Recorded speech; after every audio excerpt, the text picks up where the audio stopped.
On va reprendre le cours de la journée. Et donc,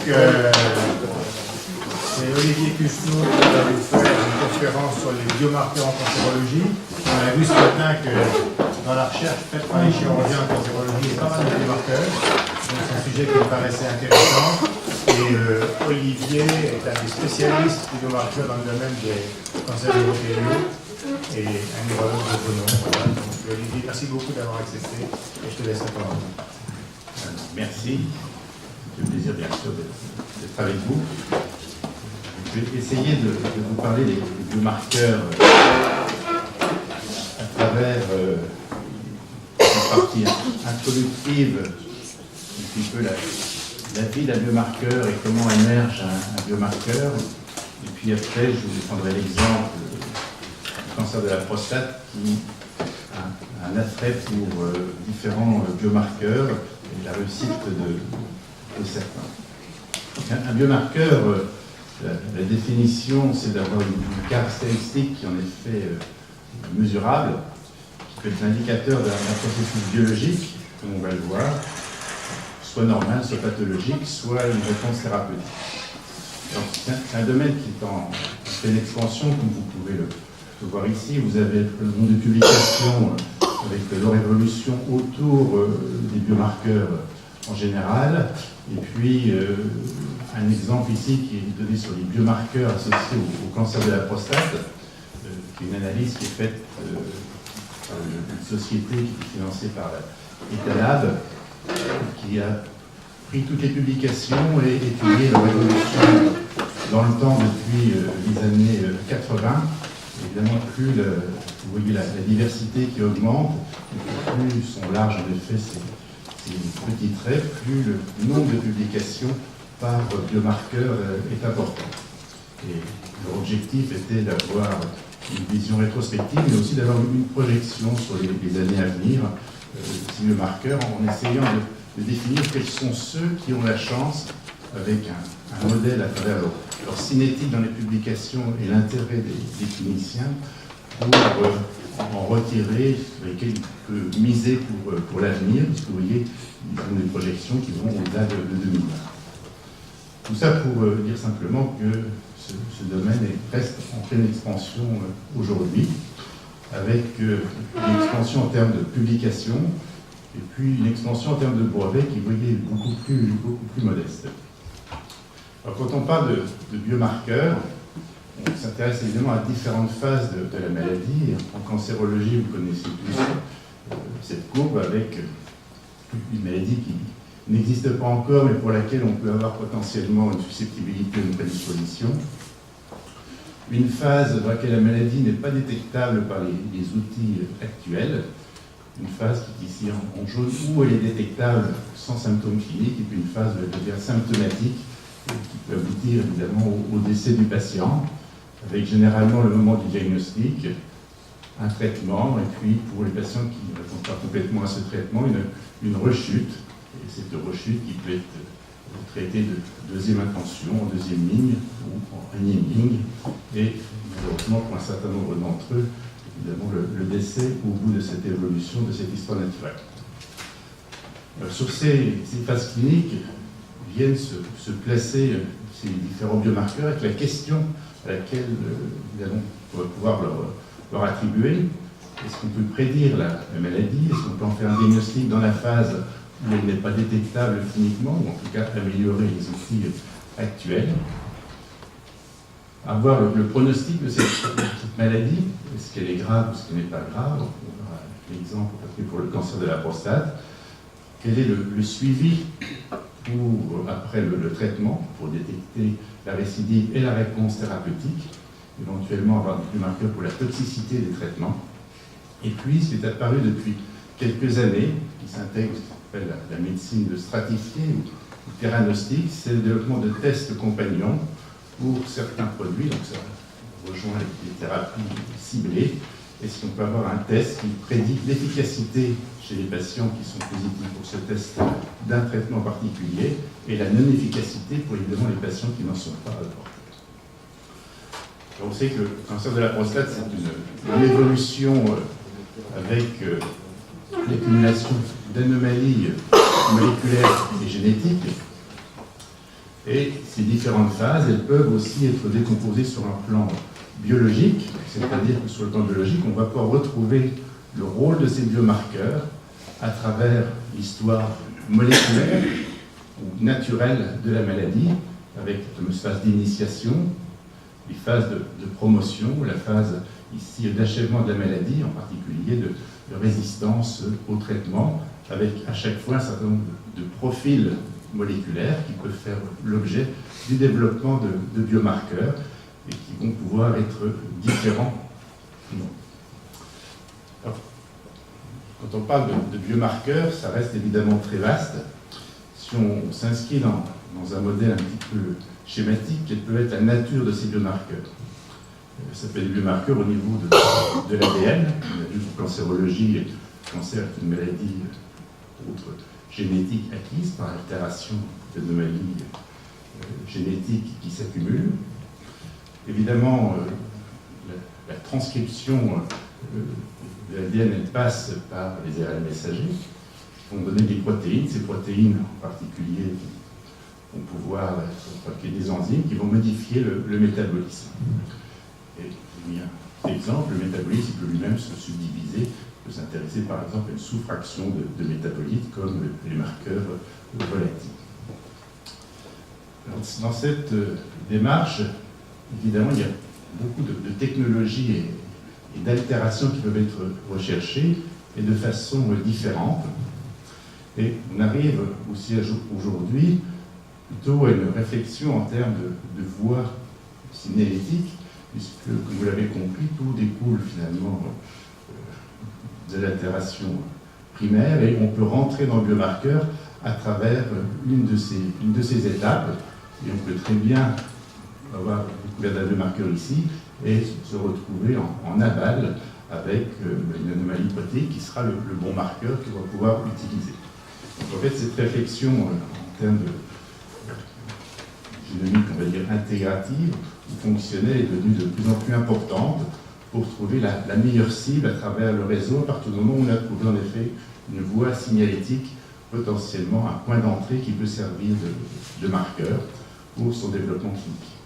Ça permet aussi quelquefois de s'apercevoir que vous avez deux équipes qui travaillent sur des biomarqueurs différents. En fait, ils signalent exactement la même chose parce qu'ils vont être dans la même voie signalétique et ils sont tout à fait, on va dire, identiques ou comparables en termes de signification biologique. Ces biomarqueurs peuvent aussi s'appliquer, comme vous savez, à différents niveaux et il va falloir les récupérer chez le malade.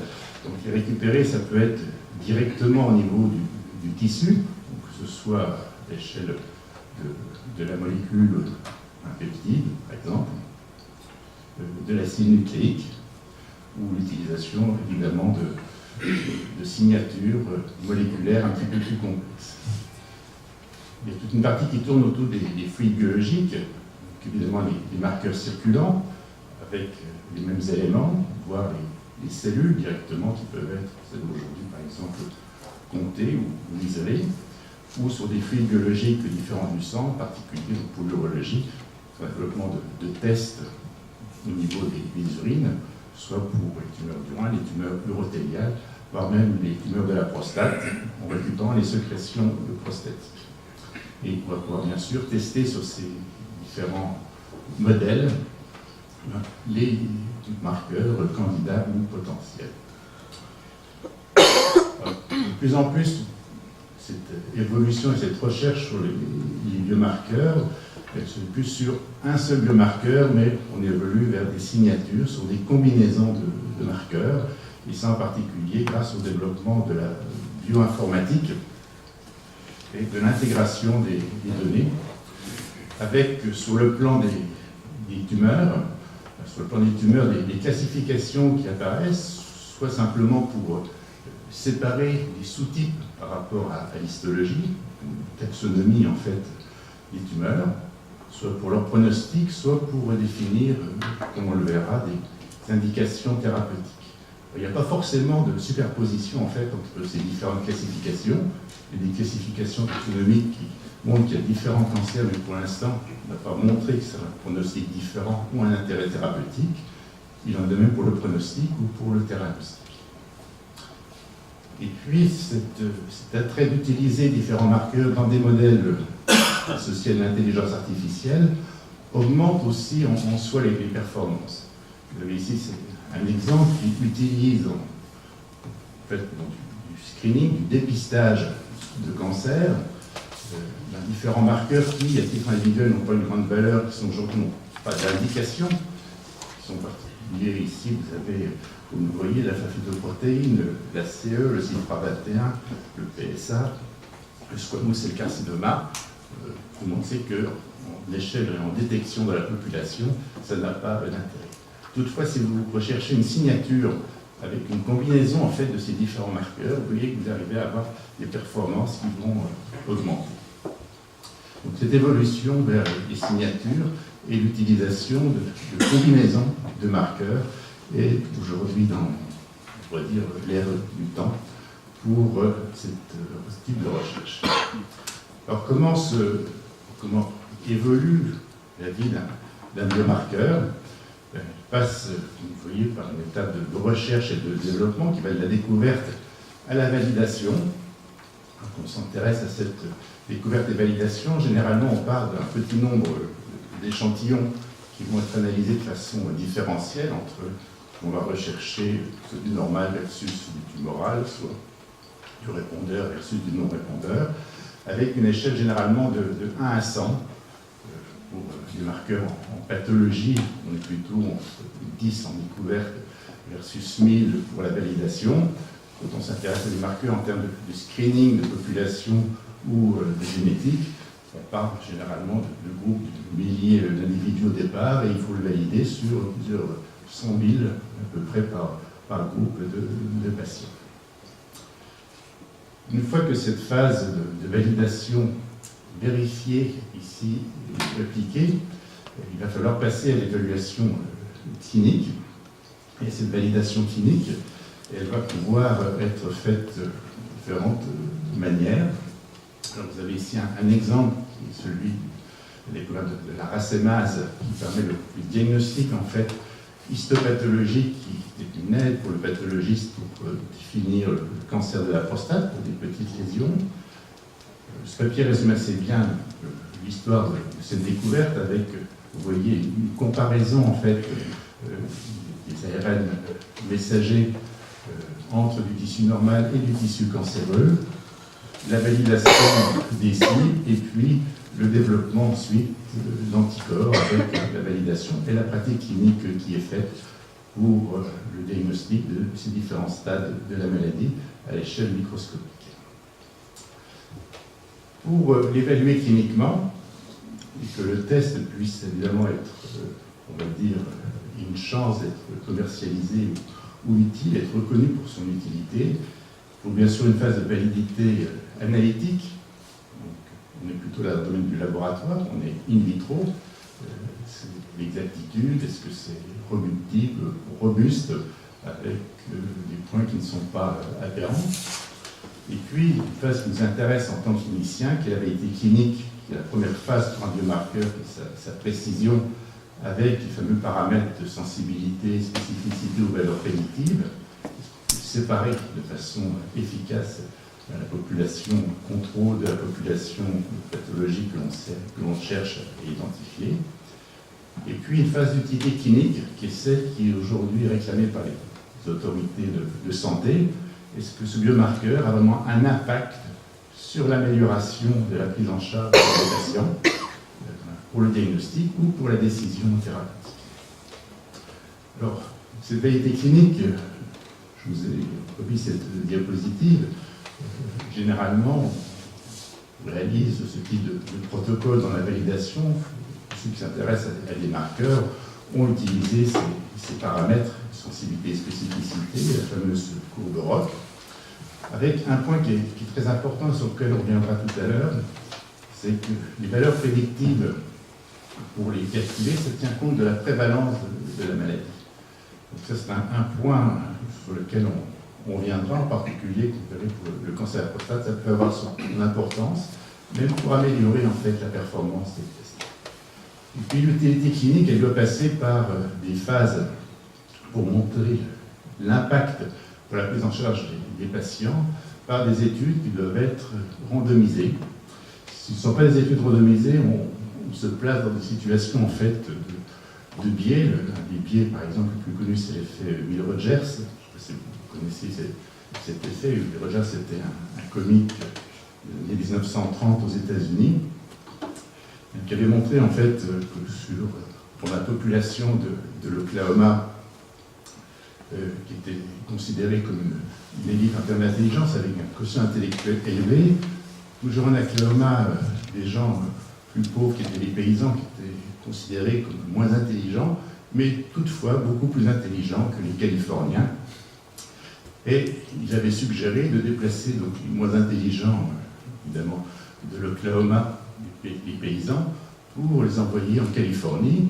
Du coup, ça a augmenté le quotient intellectuel de la population de l'Oklahoma, et en même temps, ça a augmenté aussi le quotient intellectuel, en fait, qu'il y avait en Californie.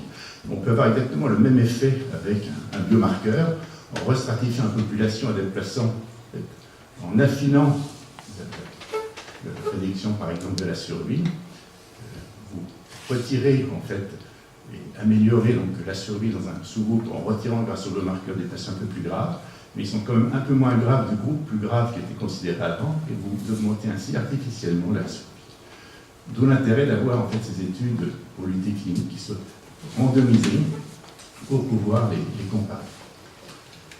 Alors, un petit mot sur un marqueur, on va le voir, qui est en cancérologie urologique, à la base en fait de beaucoup de discussions depuis sa découverte en 1980, qui est l'antigène prostatique spécifique. L'antigène prostatique spécifique a été découvert comme un antigène spécifique de la prostate, comme on va le voir. Et vous voyez ici son impact depuis sa découverte, l'augmentation de l'incidence de la maladie, liée en fait simplement à l'augmentation du nombre de diagnostics, et une relative diminution de la mortalité. Alors ce PSA, en fait, il a cette particularité, et je pense que c'est un bon exemple pour illustrer cette conférence, finalement d'être un marqueur qui sert à tout pour le cancer de la prostate, à bon escient ou à mauvais escient. C'est un excellent marqueur de suivi de la réponse thérapeutique. En fait, il devrait être à la limite cantonné pour cela. C'est un marqueur moyen pour le pronostic, évidemment plus élevé, plus il va être associé à une maladie importante. Il est utilisé pour le dépistage et diagnostic précoce, bien qu'il ne soit pas spécifique du cancer de la prostate, et peut même l'utiliser aujourd'hui en termes de prédiction avant l'apparition de la maladie. Alors pourquoi c'est un marqueur particulier? Puisqu'il est spécifique de l'organe et pas du cancer. Il a beaucoup de variations et il s'élève dans les adénomes de la prostate, les inflammations, les cancers. En fait, sa spécificité, c'est de marquer la couche luminale prostatique. Sa valeur prédictive, elle n'est pas très bonne. Généralement, on utilise le seuil de 4 nanogrammes par millilitre. Vous voyez que sa valeur prédictive positive, c'est de l'ordre de 10%. Donc, pour 100 patients, vous faites des examens pour 90 patients avec des biopsies pour rien. Très mauvaise valeur prédictive. D'où des confusions, en fait, avec des études en termes de dépistage qui étaient pratiquement contradictoires. Pas de bénéfice d'augmentation dans cette étude américaine sur le VIH, une petite augmentation sur l'intérêt du dépistage dans une étude européenne, en tout cas l'HCS, qui a conclu qu'il n'y avait pas aujourd'hui d'intérêt pour utiliser le PSA en termes de screening de population. Toutefois, c'est un marqueur qui a un succès énorme, malgré toutes ces limitations. Vous voyez qu'il y a à peu près 5 millions de prescriptions, aujourd'hui on en même un petit peu plus, que sa distribution et son utilisation en pratique, c'est la courbe qui est rouge. Le véritable bénéfice d'un traitement précoce pour le cancer de la prostate, c'est en fait à partir de en dessous de 65 ans. si on a aujourd'hui de preuves de bénéfices, et vous voyez que, en fait, plus de la moitié des prescriptions sont au-delà de cette utilisation, et que si on regarde la proportion, la majorité, en fait, d'utilisation est hors des recommandations et se fait en termes de dépistage. Donc, un marqueur qui a un succès avec, en fait, des critères d'utilité qui ne sont pas aujourd'hui prouvés et, on l'a vu, qui n'est pas particulier du cancer. Alors, est-ce qu'on a d'autres moyens pour essayer d'améliorer ça pour le cancer de la prostate? Le cancer de la prostate, il pose différentes questions qu'on retrouve pour d'autres cancers, mais qui est assez emblématique, en fait, des incertitudes qui existent, des questions cliniques qui sont posées, puisque l'intérêt, c'est le marqueur, c'est évidemment de pouvoir répondre à ces questions cliniques. Est-ce qu'on a des marqueurs de l'initiation de la maladie, ou en tout cas de prédisposition? Les facteurs connus aujourd'hui sont des facteurs génétiques qui sont basés sur l'origine ethnique, sur les antécédents familiaux, comme d'autres cancers, et aussi, comme vous le voyez, sur le PSA. En fait, il y a une modification génétique également sur ce PSA, dans sa régulation, qui fait que un PSA un tout petit peu élevé, comme vous le voyez, au-dessus de 1,6 avant 50 ans, ben c'est prédictif, 25 ans après, du risque de mourir de métastase du cancer de la prostate, et inversement, évidemment, si le taux est bas. Donc on retrouve ce marqueur PSA dans ce domaine. Alors, en termes de génétique et de recherche de marqueurs par l'entrée de la voie génétique, aujourd'hui, on a un petit peu près cette vision, 500, on va dire, mutations connues dans les tumeurs, tout cancer confondu, à peu près une centaine qui sont associées à des cancers associés à la prédisposition, et puis un petit croisement, en fait, entre des gènes dont les mutations se retrouvent à la fois au niveau de l'hérédité et au niveau des altérations acquises dans les tumeurs. Alors, si on essaye de transposer les tests qui arrivent sur le marché pour le cancer de la prostate, les premières questions, c'est est-ce qu'on peut améliorer donc, ce diagnostic précoce à cause des limites liées au PSA. Alors, il y a eu tout un travail qui essaie d'associer différentes fractions du PSA ou différents PSA, qui est la grande famille des calicréines. On arrive ici dans le multiplex en fait, de marqueurs. Des marqueurs urinaires, avec une recherche sur l'utilisation sur les sécrétions prostatiques. L'enrichissement en fait par des facteurs de susceptibilité génétique, de la prévalence, et puis un grand concurrent qui arrive, qui est l'imagerie. En fait, ce qui est aussi intéressant, c'est qu'aujourd'hui, à travers ces biomarqueurs, les progrès de l'imagerie, voire de l'imagerie fonctionnelle, basés également finalement sur l'identification de cibles pour attribuer à des biomarqueurs, est en train de prendre un essor important. Alors si on regarde comment se passe par exemple la susceptibilité génétique du cancer de la prostate, en termes de biomarqueurs, on va dire, génétiques, vous avez à peu près une centaine de variants génétiques aujourd'hui qui, plus la bulle est grosse, plus l'information et le risque associé est important, et c'est la combinaison qui va déterminer finalement ce risque. Ça vous permet de stratifier la population indépendamment des mutations héréditaires à forte pénétrance, comme BRCA1 ou BRCA2 pour le cancer du sein, BRCA2 pour la prostate aussi. La population avec des hommes qui vont être à très haut risque, multiplié par 5, ou à très bas risque, inversement. Simplement en combinant cette centaine de variants génétiques. Alors c'est un impact pratique. On parlait tout à l'heure de la prévalence, parce que si vous associez ça à votre marqueur PSA, qui n'a pas une très forte valeur prédictive, la valeur prédictive elle va être augmentée pour les populations à risque. Vous avez ici la distribution entre l'âge et le taux de PSA dans notre population qui est des biopsies pour le cancer de la prostate, petit point rouge, petit point bleu, rouge, s'il y a un cancer. C'est très peu discriminant. Par contre, si vous associez le risque génétique, donc si vous enrichissez la prévalence en fait, de votre population et que vous l'appliquez, vous voyez qu'en fonction de votre risque génétique, la probabilité, votre valeur prédictive va augmenter de façon linéaire. On peut donc ainsi associer ces différents paramètres et stratifier les facteurs de risque existants cliniques grâce à ces facteurs de risque génétiques avec les outils comme le PSA. Un autre élément sur ces biomarqueurs, c'est, pour le PSA, c'est l'impact des facteurs confondants. Vous avez ici toujours le même système de bulles. Plus la bulle est grosse, plus l'impact sur la sécrétion du PSA va être important dans une population contrôle. On voit que le volume de la prostate, c'est important. On voit qu'il y a un certain nombre de variants génétiques qui régulent le taux en fait, de sécrétion de la prostate, l'indice de masse corporelle, un petit peu l'âge. Et aujourd'hui, finalement, à travers ces facteurs confondants génétiques, environnementaux ou constitutionnels pour l'individu, on peut définir des seuils personnalisés de taux.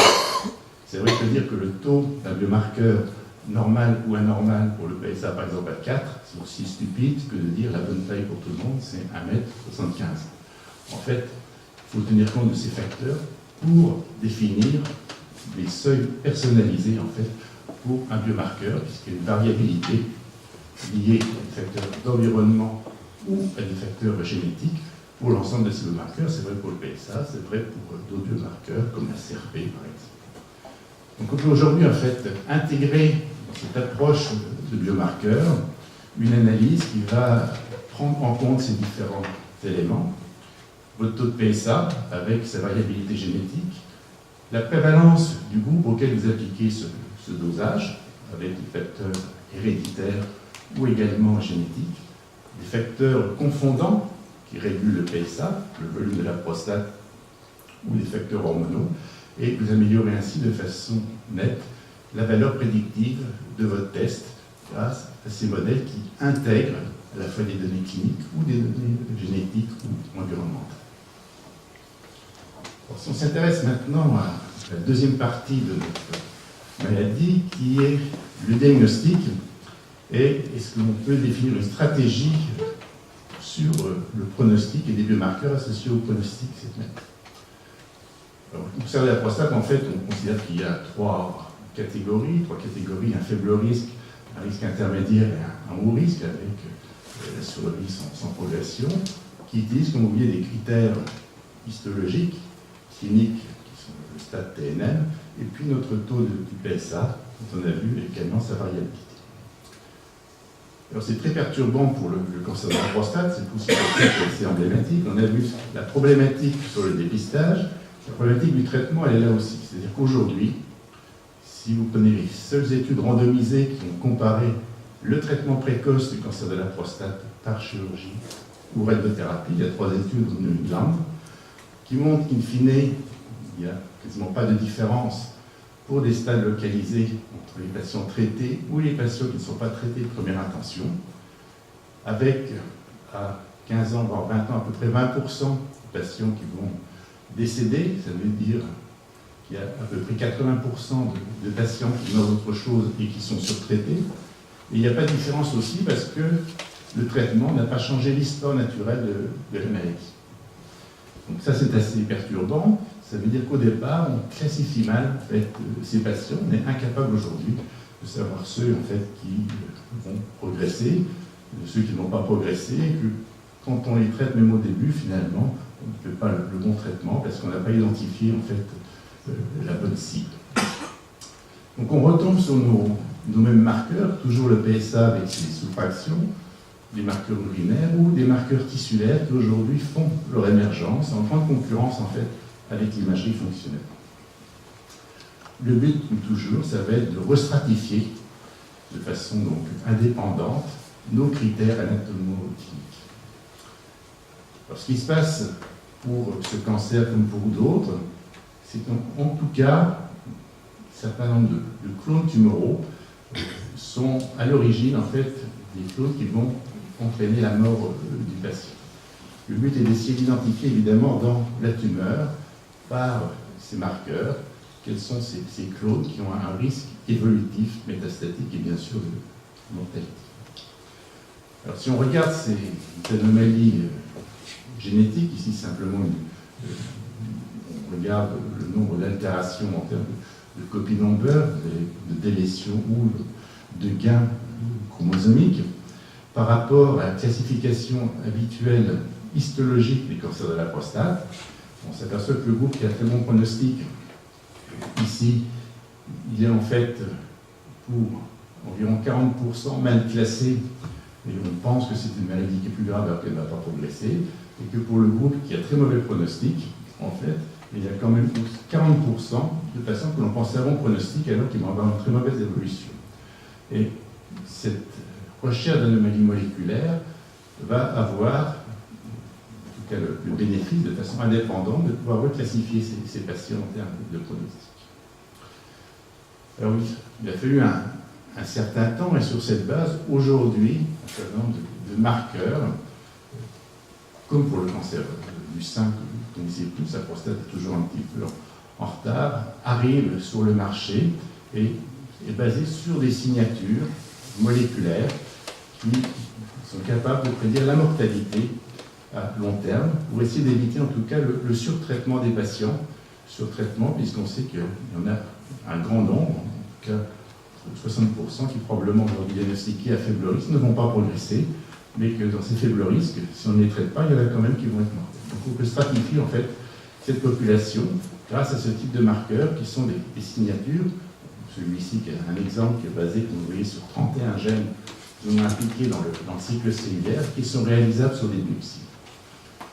Ce qui est important, comme vous le voyez aussi pour ces tests, ils ont mis du temps pour arriver, c'est que la connaissance en fait en termes de biologie, elle était là depuis 15-20 ans, mais il a fallu pouvoir mettre au point des tests qui sont utilisables en pratique clinique, en particulier sur des fragments biopsiques, donc de très petites quantités, avec toujours aujourd'hui la limite sur ce type de biomarqueur, qui est la représentativité et l'échantillonnage en fait que l'on obtient par rapport à ces biopsies. Alors, ce n'est pas la seule, vous voyez que 2014, les signatures à visée pronostique, évidemment publiées, ou un certain nombre commercialisées. Il y en a aujourd'hui 4 qui sont commercialisées, pas remboursées en France, mais qui sont approuvées et publiées, existent avec un nombre de gènes pour ces signatures qui varient de près de 200 à une dizaine, une vingtaine. Pour finir, la troisième phase de notre maladie, qui va être la phase, on va dire, d'achèvement, et qui a trait, en tout cas pour ce qui concerne par exemple le cancer de la prostate, le choix de thérapeutique, de type chimiothérapie ou de traitement ciblé. Alors là encore, en fait, cette recherche elle a beaucoup bénéficié du séquençage tumoral ou des études, on va dire, omiques en général, que ce soit du transcriptome ou du méthylome, et de la recherche de mutations, avec l'identification pour ces patients, en tout cas cancer de la prostate, d'altération de gènes de la réparation de l'ADN, de la réparation de l'ADN, donc soit hérité, soit acquis au niveau de la tumeur. Alors, si on regarde en particulier donc, les déficits pour les gènes impliqués dans la recombinaison homologue, type BRCA, BRCA2, ATM, PAN-B2, PAN2, un certain nombre, on s'aperçoit qu'on peut avoir des signatures en fait tumorales. Ici, ça compare deux populations, une afro-caribéenne et une caucasienne, et qui vont être associées à ce type d'altération dont on sait qu'ils vont être les cibles préférentielles pour des chimiothérapies de type cisplatine ou les inhibiteurs de PARP. Alors, sont développés à travers différents cancers ce type de signature, et aujourd'hui, donc, les signatures sont utilisables et publiées donc à travers différents tests qui permettent d'avoir un score, on va dire, d'altération génétique. Et comme vous voyez, chaque tumeur, c'est tout important évidemment pour l'ovaire, bien sûr pour les formes qui sont associées à des formes héréditaires de cancer du sein, mais vous voyez ici la prostate, donc un sous-groupe qui est de l'ordre de 10% environ de cancer de la prostate qui ont ce type de signature, comme on les retrouve dans l'ovaire ou chez les patients qui sont mutés BRCA1 ou BRCA2. C'est forcément qu'ils aient en fait cette altération. Donc, on peut rechercher au niveau de la tumeur ce type de signature, et ce type de signature est montré clairement aujourd'hui, en fait, une réponse privilégiée, d'une part pour ce type de chimiothérapie, cisplatine par exemple, ou pour les inhibiteurs de PARP, qui sont développés aujourd'hui dans le cancer de l'ovaire et du sein, mais aussi pour le cancer métastatique de la prostate. En conclusion, on est aujourd'hui sur un modèle, en tout cas en oncologie, où on est sur un modèle d'intégration. Vous l'avez compris, en fait, le but, il n'y a pas de biomarqueur miracle, c'est de pouvoir intégrer le biomarqueur dans une stratégie et d'apprécier ces interactions, en fait, avec les données cliniques, pathologiques, bien sûr aussi avec l'environnement, avec l'aspect génétique et constitutionnel des individus est important. Donc ça rejoint le métabolisme des médicaments ou la réponse en fait immunitaire, et puis le profil tumoral. Aujourd'hui, on est assez focalisé en fait sur cette partie moléculaire, mais on a encore tout un travail à faire sur le biomarqueur en associant ces différents éléments pour que ce soit des biomarqueurs intégrés en fait dans une démarche diagnostique, pronostique ou thérapeutique. Voilà, je vous remercie pour votre attention.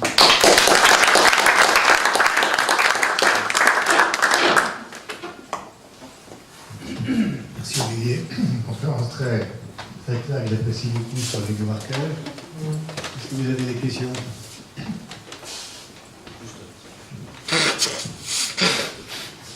Complètement enthousiaste de cette présentation, avec juste une petite remarque qui me chiffonne actuellement concernant les marqueurs essentiellement dans partie du génome, c'est qu'est-ce que tu penses de l'épigénétique, qui elle aussi va avoir des marqueurs qui va compliquer encore, parce que peut-être que dans 10 ans, on va tous être très contents, on va avoir des marqueurs, puis on va percevoir que finalement, ça ne marche pas comme ça à cause de l'épigénétique. Quel est ton point de vue là-dessus?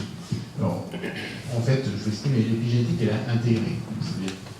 Aujourd'hui, on fait la recherche de signature et de classification. Donc là, je vous ai montré un exemple. Dans ce qui arrive dans le programme, par exemple, dont je m'occupe pour la carte d'identité tumeur de la prostate, c'est l'intégration multiomique du transcriptome, du méthylome, du copy number, et en fait, cette intégration détermine une signature qui est mixte. L'étape qui en effet compliquée après, c'est que pour l'amener en clinique, on ne peut pas faire une puce de méthylome, une puce du transcriptome, une puce copy number. Donc il faut pouvoir intégrer des tests, et en particulier avec le système de Passway, de voir si cette hyperméthylation sur ce gène, on va pouvoir en déduire en aval évidemment qu'il va avoir une moindre expression, donc l'utilisation du transcriptome, ou que la protéine n'est plus exprimée, et de trouver en fait on pourrait dire les nœuds qui sont les plus pertinents pour le cancer clinique. En tout cas, la connaissance, elle est faite aujourd'hui avec une analyse du génome, du transcriptome et du méthylome, donc de l'épigénétique. Il ne faut pas non plus oublier le stroma, qui sont les signatures du stroma de l'autre côté. Et en fait, c'est une intégration complète. Donc on est dans une phase aujourd'hui qui passe par la bioinformatique, qui est vraiment l'intégration de données. On n'a plus un biomarqueur, je pense, tout seul. On a un ensemble de biomarqueurs et puis toute sa voie signalétique de ces interactions en fait avec son environnement. Oui, l'impression que j'ai, alors c'est le cancer du foie, on a le même biomarqueur depuis 20 ans, qui est très mauvais, et on n'a pas beaucoup progressé. Alors, effectivement, on a eu beaucoup d'espoir sur les biomarqueurs du génome et tout. On se rend compte, comme qu'avant de les valider, c'est difficile. Ben, c'est ça le paradoxe aujourd'hui, c'est qu'on a des biomarqueurs qui répondent à des questions précises avec un cahier des charges énorme, que c'est vrai pour vous, nous, pour le PSA, que nous avons montré, qui est un très mauvais marqueur, qui est utilisé en fait de façon très large en pratique clinique, alors que sa fiabilité n'est pas bonne. À la limite, il ne passerait plus aujourd'hui les critères d'un biomarqueur, si vous voulez le développer jusqu'à sa phase clinique. En tout cas, il passerait juste le critère du suivi thérapeutique. Vous avez d'autres questions? Merci beaucoup pour ce très bel exposé. Jusqu'à quel point, et en particulier dans le domaine de l'urologie, ces biomarqueurs aujourd'hui constituent un socle pour de nouvelles thérapies? Alors, pour ce qui est le seuil de thérapie, je vous ai montré pour l'exemple du cancer de la prostate, qui reste assez limité, puisque les vrais choix thérapeutiques qui reposent aujourd'hui sur ces dispositifs de réparation homologue ou dans la stratégie d'un traitement, on va dire, radical, de traitement, on va dire, conservateur. Le cancer du rein, lui, a fait un bond énorme avec les thérapies ciblées, avec les anti-angiogéniques.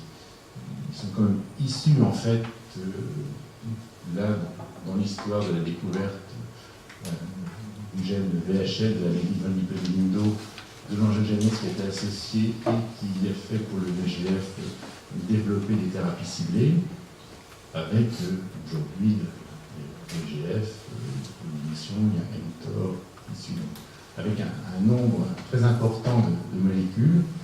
Et pour le cancer du rein, on n'a pas encore aujourd'hui de tests compagnons. Donc, on est en train de faire. Pour le cancer de la prostate, Pour le cancer de la prostate, on n'a pas de test compagnon. Bon, on a un test compagnon pour la neurologue, mais pour le cancer du rein, on a beaucoup de thérapies ciblées, mais que ce soit des inhibiteurs de mTOR, VEGF, on n'a pas aujourd'hui de test compagnon de choix, donc on est dans des protocoles de séquences thérapeutiques. Donc, là, c'est un élément où il y a un vide, en fait, pour un cancer où il y a beaucoup de thérapies ciblées et peu de tests compagnons. Pour d'autres, la prostate, il y en a moins, mais pour une sous-population, ça commence à être aujourd'hui très difficile. D'autres questions?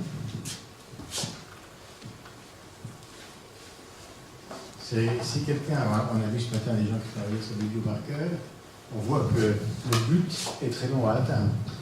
Le but est très long à atteindre. La CERT-27 dont on a parlé ce matin, avant qu'une compagnie valide et vende ce test. Il y a les tests commerciaux qui sont des signatures, leur développement moyen, depuis le moment où ils sont identifiés, c'est 10 à 15 ans. Tu as donné au début la définition du NIH des biomarqueurs, qui est une définition en 3 lignes, qui est assez complexe. Il est rentré à, si je me souviens bien, un autre point de vue qui est de dire que le biomarqueur, ça peut être aussi intéressant comme surrogate marqueur dans les études cliniques. Oui. Qu'on n'a pas à attendre le décès ou. Ça peut être en effet un endpoint pour les marqueurs qui sont associés à la réponse. Bon. Messieurs, mesdames, Olivier, merci beaucoup pour ce